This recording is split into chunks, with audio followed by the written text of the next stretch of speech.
Hello hello, bienvenue sur la vidéo où on va approfondir l'exercice de dérouler, remonter, roll back, roll down et roll up. D'accord? On avait vu le tout début avec juste le travail où je commence l'arrondi, j'aspire mon ventre et j'essaye de solliciter la partie basse du dos. D'accord? Pour la suite, moi j'utilise souvent ce petit ballon. Donc je le place vers l'arrière. Essayez que ça puisse être bien visible. Voilà. Je replace mes mains sous les genoux. Hop, abaissement des épaules, des omoplates.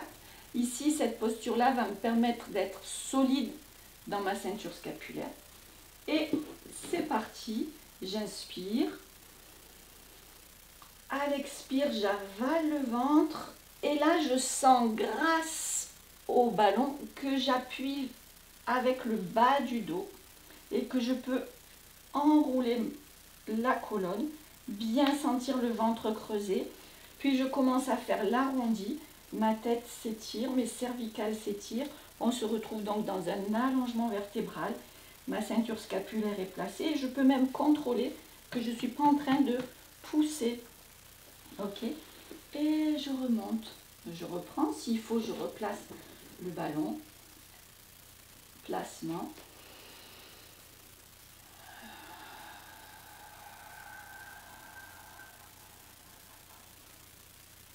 j'imprime là dans mon cerveau cette impression de creux, de coquille, de hop, et je remonte.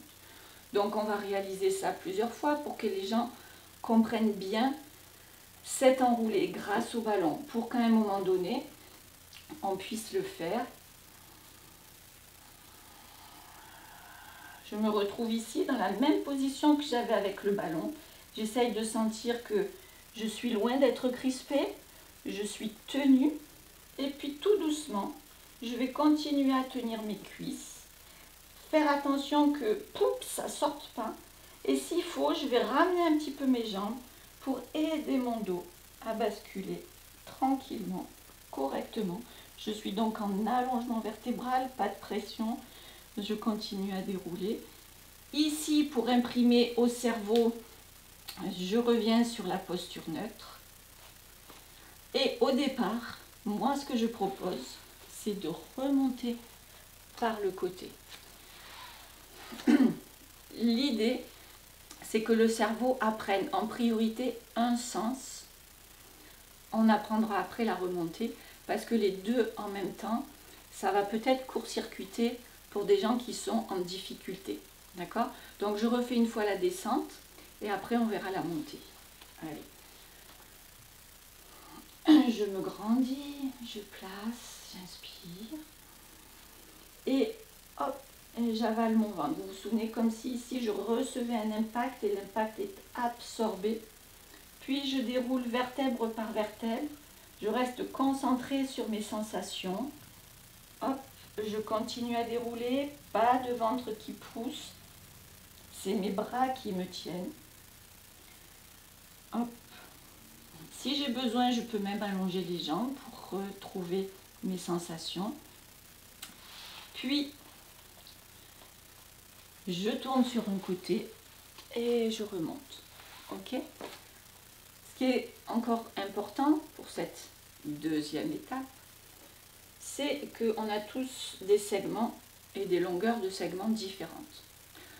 Personnellement, si je prends mon cas, j'arriverai encore mieux à faire cet exercice grâce à mes jambes allongées.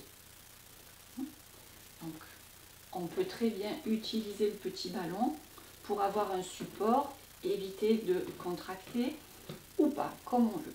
Et là, je repars.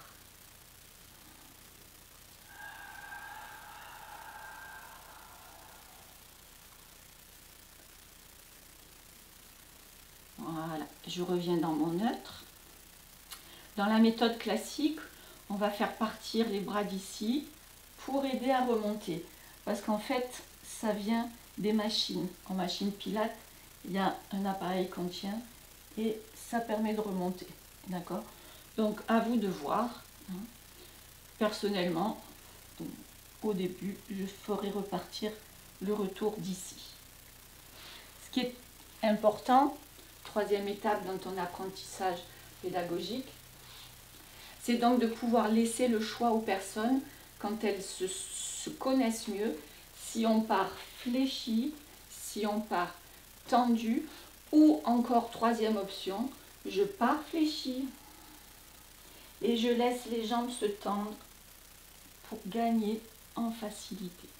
Et je peux très bien tirer les bras, aller chercher un étirement et revenir. Replacer tout mon dos, mon corps, bien ressentir ma position fondamentale et remonter sur le côté. Je vais le faire une fois sans parler pour que ça soit l'exercice. Et je fais exprès de le faire dans ce qui est le plus opportun pour moi. D'accord? Je suis ton élève et tu m'as proposé de comprendre et de faire l'exercice avec ce qui est le plus simple pour moi. Et j'y vais.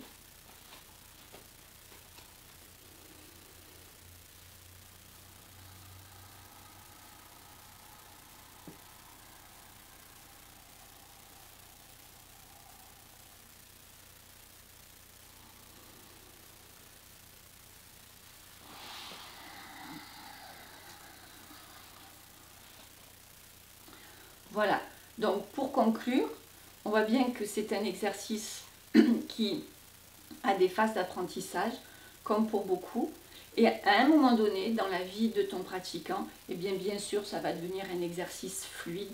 On va retrouver les principes que Pilate voulait, c'est-à-dire un dos mobile, souple, et tout ça, ça prend un petit peu de temps, tout simplement pour faire attention à ce que cet exercice intéressant pour le dos ne devienne pas délétère pour le ventre et le périnée. Voilà, maintenant essaye toi aussi d'y aller étape par étape. Et comme pour la centaine, eh bien, je vais te demander une petite vidéo de quelques minutes, de la poster sur le groupe Facebook afin qu'on puisse encore une fois progresser tous ensemble en fonction de vos vidéos. Ok? Je compte sur toi, j'attends ta vidéo. À très vite.